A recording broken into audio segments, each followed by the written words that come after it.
Yes, dito gigil na gigil si ano si Madam Impactang Claire eh. Sabi niya, Sa isyong ito, makakasama natin ngayon Caloocan 2nd District Representative Edgar Erice. Kung Egay, maraming salamat. good morning, good morning. Nandito ka ngayon. Ma'am Corina. Okay, teka Yes. muna, yung unang-una. Una lang, tapos iiwanan na natin siya. Ano yung sinasabi ni Yusek Claire Castro? Ano ba yung galit niya sa'yo? Sabi niya, parang gusto ko maging spokesperson ni Pangulo dahil wala raw akong karapatan na magpahayag nung naiisip ng Pangulo. Tingin ko hindi niya naunawaan yung sinabi ko o ayaw niyang unawain. Kasi ang Hindi niya naunawaan, bobo yun eh.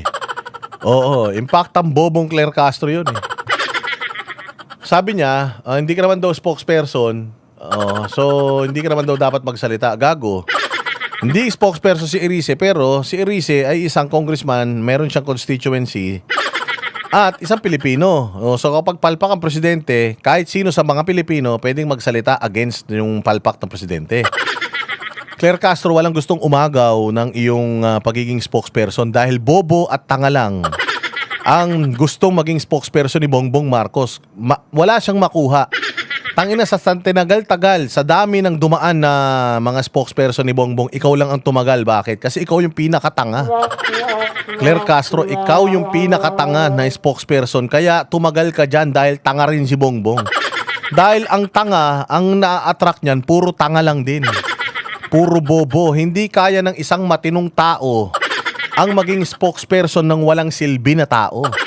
Ikaw lang. So yung pagiging spokesperson, matagal nang inaalok yan kahit kanino walang tumatanggap. Ikaw lang ang tumanggap dahil patay gutom ka. Ganun yun. Claire Castro, ikaw na, sa'yo na yan. Walang gusto. Kahit ako, alokin ako ngayon ni Bongbong eh. Bigyan ako malaking pera. Boss, di palitan mo si Claire Castro. Wag na, uy, fuck you. Pakyo. Ayoko. Ang ina ninyo. Mantak nyo, magsisinungaling ako sa taong bayan. Yan ay ipapakain ko sa pamilya ko pag sisinungaling sa taong bayan. Mga walang hiya kayo. Kaya walang threatened to si Claire Castro kasi pag hindi na spokesperson si Claire Castro, magbubuti na sila ulit. Mga patay gutom na ulit yung pamilya niya. Wala namang gustong kumuha. Ikaw, may kaso ka, kukunin mo si Claire Castro, makukulong ka bukas din. Ganun kabobo yan. Kaya yung sinasabi dito ni Erice, hindi niya naintindihan o ayaw niyong intindihin, pero mas naniniwala ako dun sa bobo siya. Kaya hindi niya maintindihan yung mga sinasabi ni Egay Erice. pahayag ko naman ay hindi para sa Pangulo. Ang pinapahayag ko bilang kinatawan ng mga mamamayan ay kung ano yung naririnig ko, ano yung nararamdaman ko na pahayag ng mga sentimiento ng mga mamamayan. Ang sinabi ko kasi, walang mangyayari dyan sa sinabi ni Pangulong Marcos na may papakulong yung kay kakasuhan si Speaker Romualdez. Kasi bata yan doon sa mga una-una ng mga pahayag ng Pangulo na wala naman nangyayari. Isang taon na nangyayari. Sabi niya may makukulong. Sabi niya may Independent People's Commission. Sinabi niya ICI. Sinabi niya 1 million houses. Sinabi niya 20 pesos. Lahat yung puro bola lang, salita lang. So, nararamdaman ko yung mga sinasabi ng mga mamamayan. Dapat unawain nila yung pahayag ko. Pahayagin ng mamamayan ng mga binabaha, mga driver na naaabala, na mahalang gasolina, pahayag ng mga naglilimas ng baha sa kanilang mga tahanan sa madaling araw na hindi nakakatulog dahil sa baha. Yan yung pahayag nila, yan ang sentimiento nila. At dapat maging bukas sila diyan. Hindi ito paninira, ito ay constructive na kritisismo kung Yan yung sinasabi natin, sabi ni di ba? Bukas ang Pangulo sa lahat ng gustong makipag-usap sa kanya. Di ba pinapakalat nila si Inday Sara daw ay gusto makipag-usap kay Pangulong Marcos. Bukas daw, bukas. Ang Pangulo sa pakikipagdialogo. Ito nga ginagawa ni Erice, putang ina, galit na galit ka na eh. Sinasabi nga ni Erice kung ano yung sentimiento ng taong bayan. Kung bukas kayo sa pakikipagdialogo, dapat naiintindihan nyo. Dapat iniintindi nyo at ina-acknowledge ninyo, well noted doon sa sinabi ni Erice. We'll look into it and we will try to improve. Sorry sa mga constituents niya kung hindi kayo satisfied. We will try our best to satisfy you. Ganon. Dapat ganon. Pucha, hindi eh. Galit kagad, nangangagat kagad eh. Pucha, asong-aso kasi to si Claire Castro. Palibasa, walang utak eh. alam lang, kasi pag natutulog, kailangan gisingin mo eh. Matagal ko, lahat ng mga sinabi ko sa mga previous privilege speeches ko, lahat nagkakatotoo eh. Halos lahat Pwede pagkakitaan yan. halos lahat nagkakatotoo. I've been serving government for 51 years. I've been involved in local and national politics. So, si Ma'am Claire, nagkakalookan yan eh. Kaya lang siguro bumalik siya sa Caloocan para maging grounded yung kaisipan niya. Kasi nung nasa Malacanang siya, parang Hirap yun. Walang isip eh. Walang isip. Tiga Caloocan pala yan eh. Si Claire Castro. Tapos putsang nang gulo-gulo dyan sa Caloocan. Sabi niya wala daw krimen sa Pilipinas. Gago Claire Castro, maglakad ka dyan sa bagay. Yung ganyan itsura ni Claire. Tangina kahit maglakad sa kanto yun, walang magpapansin dyan eh. Baka sabihin nyo, ay putang na yan yung baliw. Baliw yan. Huwag nyo lapitan yan. Alam ng taong bayan kung gaano kabaliw si Claire eh. Pag bumabayan ng Caloocan, naglakad dyan doon, puta iwasan ng tao yan. Iwasan nyo yan. Tangina nangangagat yan. Baka mandura yan. Oo. So matagal na kasi si Claire Castro. No, hindi na yata umuwi ng Caloocan. Kaya hindi niya na alam yung sentimiento ng mga taga Caloocan. Nakaranas lang ng nakaranas lang ng karne, nakaranas lang ng aircon, nakalimot na sa kahirapan, Claire. Ha? hindi niya nararamdaman yung katotohanan sa baba. Ayun. Ang programa po namin ang tawag ay Memo. Yun, Mema. Oo. Baka ganun lang yon. Saklap naman Noy Claire Castro, inaasar ka ni Coring, oh. Sabi ni Corina Sanchez, mema ka lang daw. Tiyangin yan, boba ka kasi. Wala na, Claire Castro, hindi ka na, kahit media, hindi ka na nire-respeto. Palagay ko nga, kahit pamilya mo, hindi ka na nire-respeto sa kabaliwan mo eh. Kung ako nga anak mo, kung ako anak mo, putang ina, isaswap kita sa lapis. Isaswap kita sa lapis. Ipapalit kita bukas na bukas din. O putya yung nanay ko, pengi ako 2 lapis, papalit ko yung nanay ko. Tangina, baliw na eh. Mema ka pala eh, mema eh. Alam mo na kailangan kasi may balik eh. So, Pero kasi alam mo, pag yung misis ko, dadaldal, para tahimik na lang, hindi na akong bigibo. Pareho kami dyan, ikaw. Relate. happy wife, happy life. Okay. Okay. Happy Yusek o happy life. Okay. O napag-usapan ng Caloocan, Kong Erice. Ano ang sitwasyon ng basura sa inyo? Ano sa palagay mo ang punot dulo nitong basura problem natin? Di ba Alam mo, marami rin yan sa Caloocan? hindi naman sa Caloocan lang. Buong Metro Manila, saka lahat ng mga urban centers dito sa ating bansa ay nakakaranas ng ganyan sapagkat systemic yung problema. Hindi lang yung collection. Sa collection kasi, siyempre corruption din yan. Kasi nga yung kontrolado sa Metro Manila. O yan yung sinabi ni Erice. O tingnan ninyo kung anong sagot ni Auntie Claire. Balikan natin yan si Erice Memia. O tingnan ninyo kung anong sagot ni Auntie Claire Castro.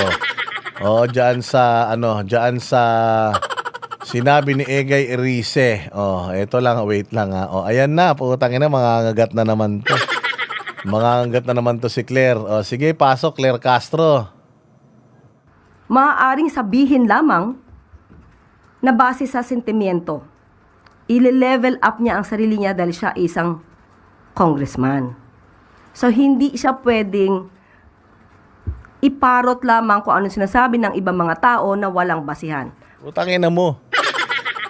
Pag sinabi ng tao, may basihan yun.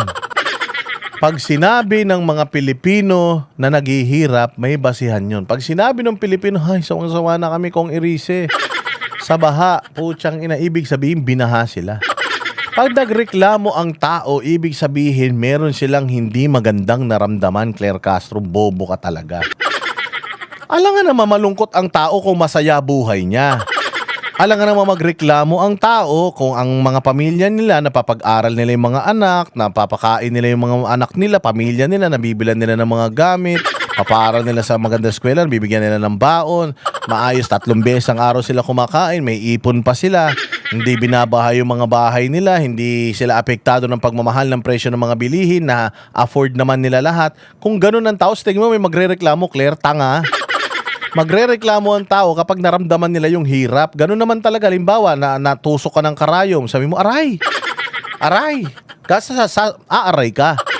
Hindi ba? Alam nga naman, hindi ka naman natutusok. Putang ano, umaaray ka. Cancer na yan. May cancer ka na nun. Pag umaaray ka, aray, ang sakit, ang sakit. Wala naman tumusok sa'yo, pero masakit. Putya, may cancer ka na yan. So, lahat ng tao, kapag may nararamdaman, ang unang-unang gagawin yan, magre-react. O halimbawa, nakita yung mukha mo. O, pucha, iinit na ulo ng tao. Dahil na makikita yung mukha mo. So lahat ng tao na nagsasalita, merong pinaghuhugutan, may pinanggagalingan. Yung baliw lang Katulad mo, yung reklamo ng reklamo na hindi naman hirap sa buhay. Tanga. Inaangat lang daw ni Irise yung sarili niya, gago. Inaangat ni Irise, sinasabi na nga ni Irise, hindi naman akin to. Ito yung naririnig ko sa Caloocan. Buwaba ka kasi sa Caloocan, Claire, para malaman mo. Tangina ninyo yung Caloocan, sa sobrang bulok ng Caloocan, si Trillanes tumatakbo na dyan. Kaya ka namumura eh. Sa sobrang wala na mapagpilian, dahil sa sobrang gulo dyan sa Caloocan, putang ina niyan. Pati si Trillanes, tumakbo na dyan. Akala ko nga mananalo si Trillanes eh. Medyo tumaas pa bilib ko sa mga taga Caloocan dahil natalo si Trillanes eh. Pero walang hiya ka, Claire Castro. Pumunta ka sa syudad mo, sa Caloocan, tapos mag-ikot-ikot ka doon. Tingnan mo, putang ina, nakatiles na ba yung mga kalsada dyan? Mayroon na bang business district ang Caloocan? Meron na ba kayong BGC? Meron na ba kayong Ayala Avenue, ganyan? Wala. Putsangin na yung Caloocan. Nung huling dumaan ako dyan 10 years ago at saka dumaan ako nung nakaraan, ganun pa rin yung Caloocan. Madami pa rin kalokohan dyan. Inutil ka. Siya, kailangan ng basihan, kaya natin siya hinahanapan ng ebidensya. So, nung sinagot natin siya dito, hinanapan natin siya ng ebidensya at Anong ebidensya nga hanapin mo? Magnanakaw nga kayo lahat. Ayan na nga, bahang-baha na. Ang taas ng presyo ng bilihin. Tapos, hindi naman sa Caloocan tong problema na to sa buong Pilipinas. Ang daming komunista, kaibigan nyo yung mga rebelde. Ang mahal ng presyo ng bilihin. Putang ina, yung pinangako nyong pabahay, wala naman nangyari. Yung pinangako nyong yung pinangako nyo itutuloy yung mga proyekto ni Pangulong Duterte, wala naman nangyari. Sabi ni Diego Latigo, Shabu Business District meron sa Caloocan, putyang ina nyo. Hindi naman to problema ng Caloocan, problema ng Pilipinas to. Binabaha, ninanakawan, taas ng krimen, taas ng presyo ng bilihin. Hindi mo na kailangan ng ebidensya, Claire Castro. Kita mo yung, alam mo ebidensyang pinakamalupit, Claire? Yung trust rating, approval and trust rating ni Bongbong. Yung approval and trust rating ni Bongbong, kung hindi ka ba naman tanga, negative 27, yun ang pruweba na wala kayong silbi. Oo, na walang may tiwala sa inyo, dapat yun ang iniisip. Anong pruweba hinahanap mo? Kailangan ng pruweba ng burden of proof is with the accuser. Gago. Nagmamanifest sa trust rating ninyo. Sagi, kaya ka nga minumura eh. Kaya nga nagpunta ka ng Canada, pinagmumura ka doon eh. Tinawag ka pang pangit. Kaya nga nung nagpunta si Bongbong dito sa Davao at nagnakaw ng proyekto ng may proyekto, minumura siya ng mga estudyante eh. Yun yung pinakamalupit na pruweba na talagang putang ina wala kayong nagagawang matindi maganda sa bayang Pilipinas, mga hayop kayo. Yun lang yun. Ano pa ebidensyang hinahanap mong ogag ka? Tang ina bulag ka ba? Nakasalamin ka na, hindi mo pa nakikita? kung may ebidensya siya, mauna na siyang magsampa ng kaso. Yusek, good morning. Pahabol na lang po. Kasi sa isang panayam, sinabi ni Congressman Erice na pinagsabihan daw siya ni DOTR Secretary Vince Dizon na isi-zero allocate daw siya amid his request na isang proyekto doon sa C3 sa may Caloocan. Tungkol dito, Yusek, nakakausap niyo ba si Secretary Vince at talaga bang sinabi ni Secretary Dizon yon kay Congressman Erice? Lynn, salamat sa iyo, Lynn, ha? Sa iyong pakulay. Actually po, nung nadinig ko na sinabi po niya yan, na siya daw ay nakausap, na pagsabihan ni Secretary Vince Dizon, na siya ay magkakaroon ng zero allocation dahil siya daw ay nakakapanira sa gobyerno dahil sa kanyang mga sinasabi. So, ang una ko pong ginawa ay hindi tayo muna nagbigay ng anumang komento, tinawagan mismo natin si Secretary Vince Dizon at ipinaalam natin kung ano ang tinura nitong si Congressman Erice sa isang panayam. At yan po ay pinasinungalingan mismo ni Secretary... Ayun, sinungaling si Vince. Natural, magsisinungaling yun. So ikaw na nagsabi, sinungaling si Vince. Yan ang pinasinungalingan ni Vince. So sinungaling si Vince. Kanino ka maniniwala? Kay Erice o kay Vince Dizon? Kay Erice. Si Vince napakasinungaling. Sabi ni Vince Dizon, yung ginawa niyang kalsada sa EDSA, tatagal na 5 taon. 5 buwan pa lang, sira na. Sabi ni Vince Dizon, babantayan daw niya yung corruption. Hanggang ngayon, wala pa nakukulong sa corruption. Sinungaling si Vince. Talagang pasisinungalingan niya yan. Pag tinanong mo si Vince, siyempre magkakakotsaba kayo. Sasabihin ng Vince, anong gagawin? Tinawagan mo pa ako. I-deny mo lang yan. Wala ka na ibang dapat gawin kundi i-deny yan, Claire Castro, tanga mo naman. Yun lang man trabaho mo, magsinungaling lang din eh. Di magsinungaling ka na lang din. Ganun lang yun. Vince Dizon, dahil hindi po niya nakakausap si Congressman Erice patungkol sa kanyang pagbibintang. At hindi naman po makakapanira ang mga sinasabi ni Congressman Erice sa pamahalaan, lalong-lalo na kung ito naman ay puro fake news at walang basihan. So, walang magiging dahilan para siya ay katakutan at hindi natatakot ang gobyernong ito sa anumang pagbabatikos. Dahil kung anuman ang mga mensahe ng ating mga kababayan, yan naman po ay tinatanggap at inaalam ng Pangulo para malaman kung ano ang kulang, kung ano ang dapat gawin. Pero yung mga mensahe na walang basihan, hindi po to nakakapanira sa pamahalaan. Hindi to nakakaapekto. Pero dapat po na ituwid dahil mayroon nagmamalaki kung ano-ano ang sinasabi sa pamahalaan, yun pala galing lang sa kanyang sariling bibig na walang anumang ebidensya. Pero ang sinasabi ni Congressman Erice doon din sa interview, Yusek, kung ano lang daw yung sentimiento ng tao, yun lang yung sinasabi niya. For example, sabi raw nung mga sa sentimiento, wala naman daw mangyayari doon sa flood control. Ng mga tao, sabi ng mga tao. Pero yun Totoo naman yun eh. Ilang buwan na, simula nung SONA, actually last year, sinabi niya, mahiya naman kayo. Nag-SONA na ulit. Ano yung sumunod na ipinangako niya? Racket. Tapos nangako pa siya na makakasuhan na, makukulong na yung kanyang pinsan. Hanggang ngayon, hindi pa nakukulong. Nakailang bahana. Nakailang bahana yung dumaan sa atin, hindi pa nakukulong yung hayop na pinsan niya. Yung baboy na pinsan niya. Oh, so, anong sentimiento ng tao? Naniniwala pa ba ang tao sa Pangulo? Hindi na. Kaya nga negative 27 yung trust rating niya. Kaya nga bagsak na bagsak yung approval and trust rating kasi nga wala nang tiwala ang taong bayan sa kanya. Yun ang pruweba.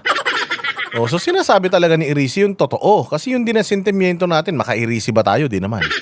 Dilawan man yan si Erice. Pero talagang sinasabi niya na putya, itong problema natin ngayon. Yung sinasabi ng mga constituents ko, dapat makinig sila. O kita mo, nakikinig ba sila? Hindi. Gigil na gigil si Madam. area niya lang, base na din doon sa damdamin ng mga taong bayan. Sabi. So, dyan pa lang maliwanag na nung hinanapan natin siya ng ebidensya, ay wala siyang maipakita. Nung hinanapan natin siya ng ebidensya, maliwanag ang kanyang sinabi sa isang panayam sa channel, sa News 5, na sinabi na laglagan, na hindi madidimanda o makakasuhan si Speaker Romualdez at dahil laglagan na. Hindi yun. Maaaring sabihin lamang na base sa sentimiento. I-level up niya ang sarili niya dahil siya isang congressman. So, hindi siya pwedeng... Inento magsalita parang ogag eh. Tangina wala nang masabi eh. Mahina ka gumamit ng mga salita, Claire, no? Bakit ka ginawang speaker, spokesperson nang wala kang alam sa wordplay? Ambugado ka pa naman. Puta, kung ako talagang spokesperson, dali lang naman sagutin itong mga tanong eh. Dali lang naman yan para kaya lang kasi dahil gigil na gigil siya o dahil yun ang trabaho niya, babuyin yung mga kalaban ng gobyerno, sila binababoy. Hindi na gagawa yung trabaho niya, paikot-ikot at kung ano-ano yung mga lumalabas sa bibig. Tanginan to, bobo. Pakahina mo, Claire. Mahina ka sa bardagulan, Claire, putya, mag-seminar ka sa akin. Karil, P1N, mabuhay ka. Iparot lamang kung ano sinasabi ng ibang mga tao na walang basihan.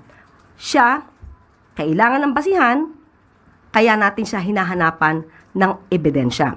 So, nung sinagot natin siya dito, hinanapan natin siya ng ebidensya, at kung may ebidensya siya, mauna na siyang magsampa ng kaso. Sabi nga ni Erice, inutil, sabi ni Erice, relax ka lang, Claire. Putang ina ninyo. Pag wala na kayo sa kapangyarihan, lahat kayo ididimanda ko. Humanda kayo, walang magtatago Walang aalis sa Pilipinas Kasi sa panahon ngayon, kung di ka ba naman bobo, Claire, alam naman namin binayaran nyo lahat Alam namin na bayad nyo lahat. Ilang taon na lang naman. 1 taon na lang naman. Tapos na ang problema ng bayang Pilipinas. Ang problema man lang kayo.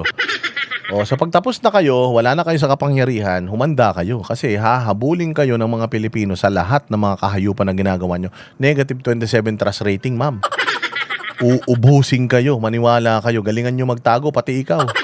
Kaya na magtago ka sa matris ng nanay mo kung gusto mo. Diba?